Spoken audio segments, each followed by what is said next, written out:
Bonjour. Aujourd'hui, nous allons parler des hommes sandwich et on va même faire mieux. On va parler de ces gens qui ne sont plus des hommes, mais qui ne sont que de mauvais sandwichs. Et on va parler de ça parce que j'ai regardé les vidéos de vodka et du roi des faquins ou du faquin des rats, je sais plus trop. Alors, le roi des faquins, faquin des rats, a publié une FAQ dans laquelle il dit ça. Donc voilà, j'espère que vous comprenez, et de toute façon, je sais que vous comprenez, ça fait un moment que je vous ai habitué aux OP, et je suis plutôt content d'ailleurs de vos retours, vous en foutez pour la plupart du temps. Sur ma dernière vidéo d'ailleurs, où j'en avais fait une, j'ai eu aucun commentaire là-dessus, donc vraiment top. Et forcément, moi je vois ça, je suis un peu abasourdi. Je me dis, attends, les gens sont aliénés à ce point-là qu'ils ne s'indignent plus de voir qu'il y a des placements de produits dans quasiment toutes les vidéos maintenant des grands youtubeurs. Les gens sont totalement habitués, ils trouvent ça normal, ils sont totalement résignés, c'est qu'ils l'ont totalement accepté, voire même qu'ils vont jusqu'à défendre cette pratique. Et on va voir pourquoi ça fait d'eux juste des petits cons. Et si au départ on parlait bien de placement de produits, on peut noter un glissement sémantique. Alors il y a les youtubeuses beauté qui parlaient de partenariat. Ouais, on a fait un partenariat avec cette marque-là, c'était vraiment trop bien, j'ai adoré. Et puis en plus j'aime trop leurs produits, franchement ça me fait trop une belle peau. Sauf que lorsqu'on parle de partenariat, il y a déjà un glissement sémantique parce qu'on parle d'un partenariat commercial. Elles ne disent plus de quel partenariat il s'agit. Et donc forcément, ça devient plus amélioratif. Ouais, j'ai fait un partenariat, tu vois, je suis important, j'ai des partenaires. Et c'est un bien joli mot partenariat pour dire que tu as fait de la publicité. Mais le plus gros glissement sémantique qui s'est opéré, c'est celui d'OPSP, voire d'OP. Je ne sais pas si vous avez vu la magnifique vidéo, ne la regardez surtout pas, d'Amilsem, je sais pas qui, enfin que des inconnus au bataillon, qui s'amusait à avoir le plus d'OPSP. OPSP, je suppose que ça veut dire opération spéciale, ce qui ne veut rien dire en soi. C'est quoi? C'est un truc militaire? On ne sait pas. En fait, quand on parle de placement de produit, on sait de quoi on parle. Ou quand on parle de communication commerciale, on sait de quoi on parle. On parle tout simplement de faire de la pub. Quand on parle d'OPSP, c'est un mot qui a été vidé totalement de son sens. On est dans des abréviations, ça ne veut absolument plus rien dire, et donc c'est plus facile de faire accepter ça. De faire accepter ce qui est tout simplement et bêtement de la publicité débile qui n'est même pas camouflée. Et je pense que c'est intéressant de ne plus utiliser ces mots-là, tout simplement pour rappeler à ces gens ce qu'ils sont. Ils sont des hommes sandwich qui font des communications commerciales. C'est bien ça qu'ils sont. Et il est important de gagner sur le champ sémantique. À partir du moment où tout le monde va dire OPSP, même les gens qui sont contre ce genre de conneries, on a perdu parce qu'une OPSP, ça n'a pas l'air si méchant que ça. Parce qu'au contraire, être un homme sandwich qui fait des communications commerciales pour des grandes marques à but lucratif, t'as tout de suite l'air plus d'être une grosse merde. Ce qu'ils sont. Les plus anciens sur la chaîne savent que j'ai déjà traité plusieurs fois ce sujet-là, et à chaque fois j'ai eu des gens pour dire « mais moi la pub, tu sais, ça m'atteint pas, moi je suis plus fort ». Non, t'es pas plus fort que la publicité, tu crois que t'es plus fort que la publicité, tu crois que tu peux l'éviter, mais en fait non. En fait, t'es quand même soumis à elle. Je vais prendre un exemple. Si je vous demande de me citer un VPN, là maintenant tout de suite, qu'est-ce que vous allez citer? Hide My Ass? Windscribe? Non, vous allez citer NordVPN. Vous allez citer NordVPN parce que vous avez été matraqué NordVPN en boucle. Comme ça, vous associez VPN dans votre tête à NordVPN. Et le jour où vous aurez besoin d'un VPN, ou d'ailleurs, ou le jour où NordVPN aura créé chez vous un besoin pour un VPN, vers qui vous allez vous tourner? Vous allez vous tourner vers NordVPN parce que c'est le nom de VPN que vous aurez retenu. Et même moi qui utilise un VPN qui n'est pas ce VPN-là, lorsque je pense VPN, j'ai immédiatement cette image de ce putain de logo de merde avec cette putain de montagne. Tout simplement parce que j'ai été conditionné, je l'ai entendu trop de fois, je l'ai vu trop de fois. Et donc, voilà, c'est rentré dans mon cerveau, j'arrive plus à l'enlever. Autre exemple, si je vous dis, ouais, quel est le RPG du moment? Et là, si vous avez regardé un peu YouTube ces derniers temps, vous allez me dire, ouais, c'est Raid Shadow Legends. Oui, t'as l'air juste d'un con, t'as juste récité la pub. Parce qu'en fait, dans toutes ces communications commerciales faites par des hommes sandwich, il y a les mêmes mots qui reviennent, d'accord? On leur communique des éléments de langage pour qu'ils placent les mots, ouais, meilleur RPG du moment, oh, regarde le nombre de héros disponibles, oh, regarde la personnalisation du héros, tout ça pour que ça te rentre dans la tête, oh, regarde, il y a 10 millions de téléchargements, tout ça pour que ça te rentre dans la tête et tu dises, ah ouais, ça a l'air vraiment bien, etc. Quand on te dit RPG du moment, tu ne penses plus, ah tiens, qu'est-ce qui est sorti récemment, tu vas y voir sur jeuxvideo.com ou je sais pas où, tu dises, ah tiens, ou sur Steam, et tu dises, ah tiens, ça a l'air intéressant, ça a l'air pas mal. Non, tu penses Raid Shadow Legends. Alors qu'en fait, en vrai, ça a l'air nul à chier ce truc-là, je suis sûr, les gens qui en font la promotion, ils n'y jouent même pas, ça a l'air juste pourri. Et même si vous n'avez jamais installé ce jeu de merde sur votre téléphone, Je vais jamais l'installer, je sais que ça existe. On a pourri mon cerveau avec ce truc-là et je sais que ça existe. J'avais pas besoin de savoir que ça existait. Je m'en fous totalement, mais là on m'a pourri, on m'a mis ça dans la tête. Et c'est la même chose que j'expliquais déjà plusieurs fois avec Épithète. Tu vendrais pas ton corps au premier venu, mais pourquoi est-ce que tu laisserais le premier venu s'emparer de ton esprit? C'est la même chose avec la publicité. Pourquoi est-ce que tu laisses la première marque de merde venue s'emparer de ton esprit? T'es une pute? Et ce que je ne comprends pas, c'est que fut un temps, on a tous mis des bloqueurs de pub parce qu'on n'en pouvait plus d'avoir de la publicité un peu partout. Et là, nous serions en train d'accepter qu'il y ait de la publicité au sein même des vidéos, des publicités qu'on ne peut pas éviter. Et il faut arrêter de se foutre de la gueule du monde. À quel moment est-ce que vous êtes devenu assez faible pour vous laisser faire? À quel moment? D'ailleurs, pour ceux qui ont mon âge et qui sont tout fiers d'avoir eu la meilleure enfance possible avec les meilleurs dessins animés, avec les meilleurs produits de consommation comme Batman ou les Tortues Ninja ou Dragon Ball, si je vous dis ça, Mercurochrome, vous savez ce qui va ensuite. Vous savez ce qui va ensuite, pourquoi? Parce que cette publicité dans notre enfance, elle a été martelée. Mercurochrome, le pansement des héros, Mercurochrome, le pansement des héros, et hop, là, et encore, ça te rentre dans le crâne. Et là, même 20 ans après, je m'en souviens parfaitement. Ça ne veut pas dire que vous avez consommé, ça veut dire que votre cerveau a été formaté, le mien aussi. Et ce n'est pas acceptable. Quant aux petits cons qui me disent « mais t'as juste qu'à pas regarder les trucs où il y a de la pub ». Alors déjà, je ne regarde quasiment plus de vidéos sur YouTube. Les rares fois où j'en mets, c'est juste en fond sonore parce que de toute façon, l'image est inintéressante. Je dis pas que l'image de ma vidéo est particulièrement intéressante, je suis quasiment sûr que vous faites tous autre chose en la regardant, c'est normal. Je mets juste le fond sonore en jouant en Football Manager, en jouant Patrick Balkany avec le stade Lavallois, vous voyez bien ce que je veux dire. Jeu de mots, Raymond Devos c'est dans la place. Qui a pour but, sans absolument jamais tricher, sans jamais investir d'argent qui sort de nulle part, de gagner la Ligue des Champions. Eh oui. Mais avant tout, je fais cette vidéo pour ceux qui justement continuent à regarder ce genre de contenu. Parce que certains trouvent ça normal, trouvent ça banal de faire des communications commerciales, d'être des putains d'hommes sandwich. Parce que ce qui se passe, et Vodka le dit très bien dans sa vidéo, c'est que lui, en fait, il s'intéresse qu'à lui. Je sais pas si vous remarquez la vidéo de Vodka, je vais pas la remontrer en entier, non, vous n'allez pas voir ça, mais croyez-moi sur parole, c'est mieux.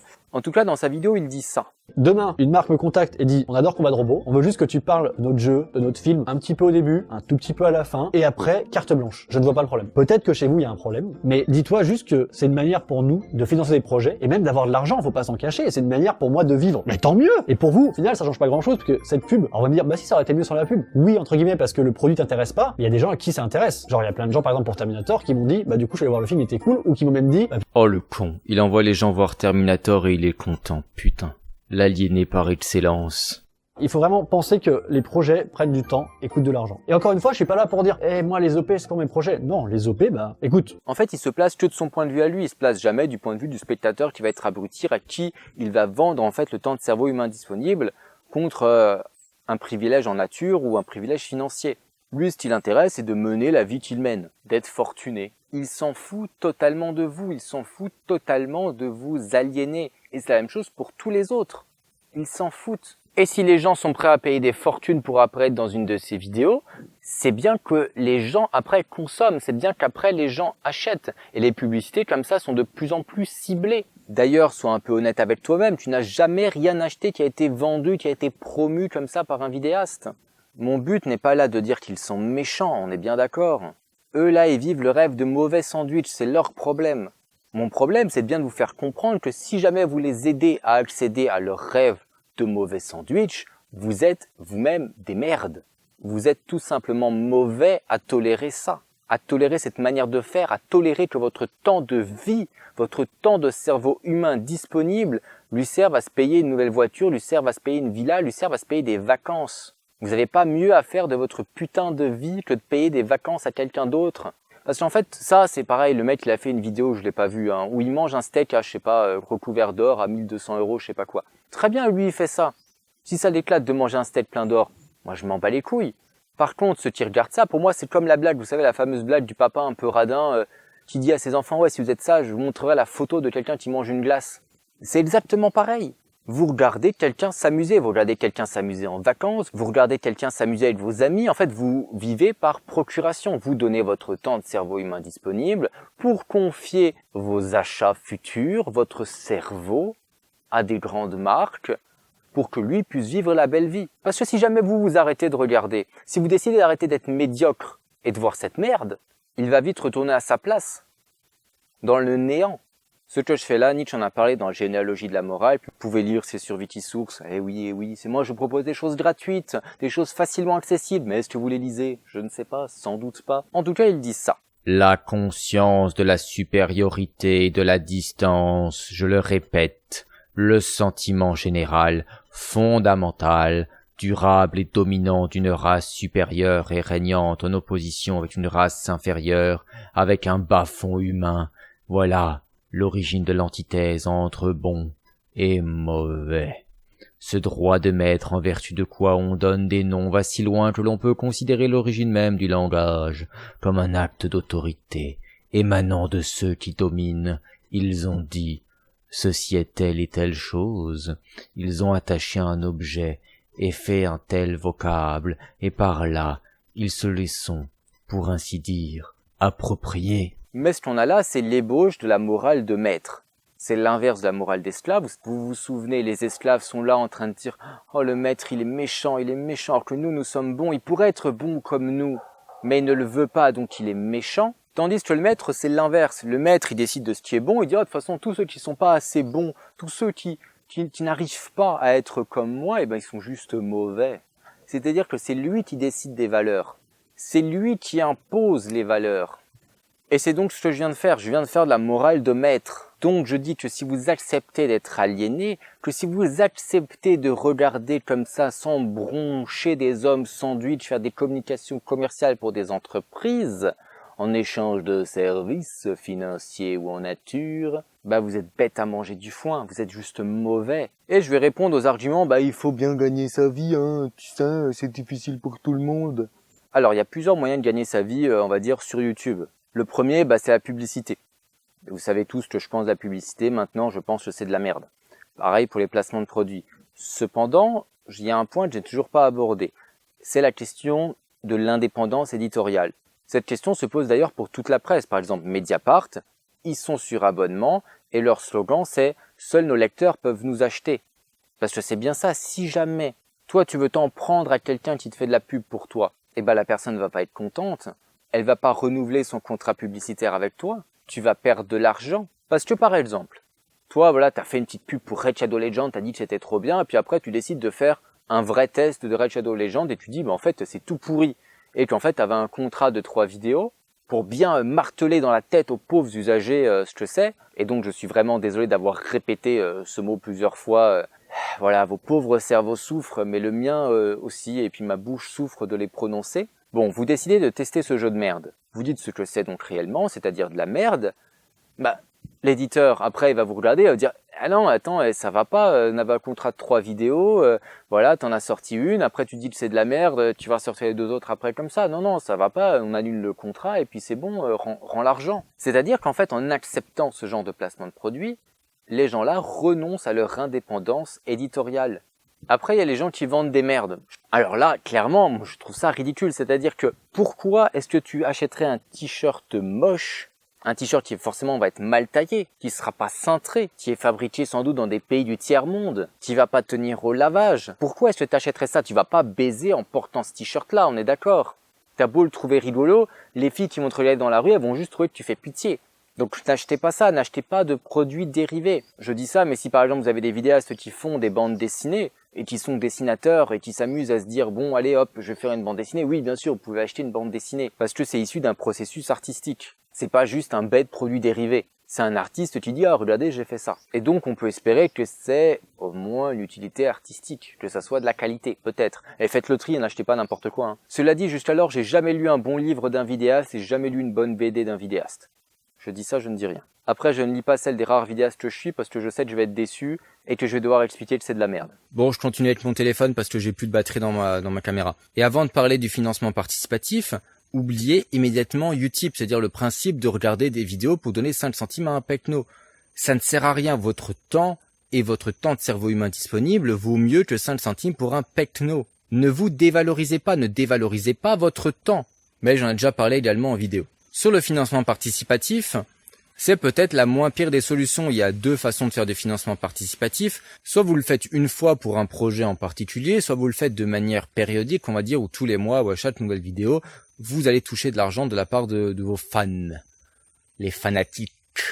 Ceci dit, ce système-là a également des lacunes, déjà parce qu'il faut être particulièrement connu pour réussir à vivre d'un financement participatif et pour réussir à lever des fonds nécessaires pour parvenir à vivre de ces vidéos. Et en plus, il faut être assez original, c'est-à-dire que si vous êtes 150 à faire la même chose, forcément, les sommes vont s'éparpiller entre les 150 qui font le même contenu.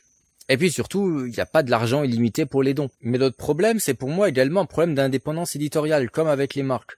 C'est-à-dire que, par exemple, moi, sur ma chaîne, je fais un peu ce que je veux. C'est-à-dire que si je veux parler de cinéma, je parle de cinéma. Si j'ai envie de parler de politique, je parle de politique. Si j'ai envie de faire un dessin animé débile où Booba encule Caris, je fais un dessin animé débile où Booba encule Caris. On est bien d'accord. Mais le jour où j'ai un Tipeee, je vais me dire, les abonnés, ils attendent quelque chose de précis de moi. Ils attendent des vidéos précises, soit plus sur la politique, soit plus sur le cinéma. Et donc, vu que j'aurais pas envie que les gens se désinscrivent, que j'aurais pas envie que les gens arrêtent de donner sur Tipeee, je vais faire des vidéos qui vont dans leur sens. Pareil sur le fond idéologique. En général, je tape sur la gauche, mais il peut m'arriver de taper sur la droite ou l'extrême droite. Mais si les gens sont pas d'accord, ils disent « Oh ouais, mais non, mais t'étais censé taper sur les gauchistes, et là tu tapes sur la droite, t'es pas gentil, oh là là, il est méchant !» Et donc la personne va arrêter de donner sur Tipeee. Moi, je comptais sur cet argent pour payer mes factures, et donc je vais me retrouver dans la merde. Donc ne pas recourir au financement participatif, c'est également une forme d'indépendance. C'est-à-dire une indépendance vis-à-vis de la réaction du public. Je peux me permettre de faire ce que je veux, parce qu'en fait, je m'en fous de vous. Si personne regarde la vidéo, ça n'impactera en rien ce que j'ai dans ma paye à la fin du mois. Une autre solution, ce sont les aides, notamment du CNC. Alors vous allez râler, je sais qu'il y en a qui râlent, ils aiment pas le CNC, ils savent pas ce que c'est, mais ils râlent, ils ouvrent leur gueule, bon, très bien. Pour rappel, si on a 10 000 abonnés, on peut prétendre pour faire une vidéo ou une série vidéo jusqu'à 30 000 € d'aide. Et si on a une chaîne de plus de 50 000 abonnés, on peut demander 50 000 € pour éditorialiser la chaîne. Seulement, vous vous rendez bien compte que le CNC peut pas donner 50 000 € à tous les gens qui ont 50 000 abonnés. Ça marche pas comme ça. Et donc, forcément, il y a un processus de sélection. On peut pas prendre tout le monde. Alors, la question, c'est comment est-ce que ces personnes sont sélectionnées? Je n'en sais pas forcément grand-chose. Est-ce qu'il y a un biais idéologique dans cette sélection? Peut-être, sans doute même. Je me doute bien que si jamais tu fais des vidéos sur la politique, ça va être plus difficile d'être sélectionné que si tu fais des vidéos de fiction ou des vidéos plus bien pensantes de manière générale.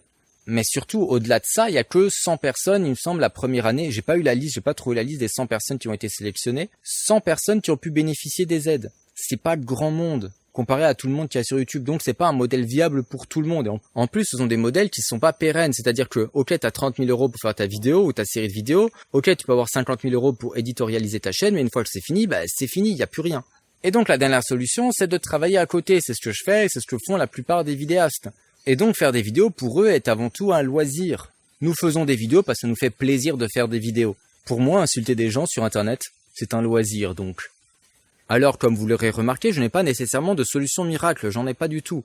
Toutes les solutions ont leurs avantages et leurs inconvénients. Par exemple, le fait de travailler, tout simplement, ça veut dire que tu vas produire moins de contenu. Il sera moins travaillé également. Parce que t'as pas le temps des mecs qui ont rien d'autre à foutre de toute la journée. Et t'as pas d'argent pour payer un monteur, pour te payer un musicien, etc. Donc là, la question, c'est la question du financement de la création. Comment est-ce qu'on peut financer la création dans une société? Et ça, c'est une vraie question. Alors, il y a des réponses qui peuvent plus ou moins exister. Il y a une des réponses qui est possible, c'est par exemple avec la création d'un revenu minimum ou d'un revenu de base ou ce genre de choses.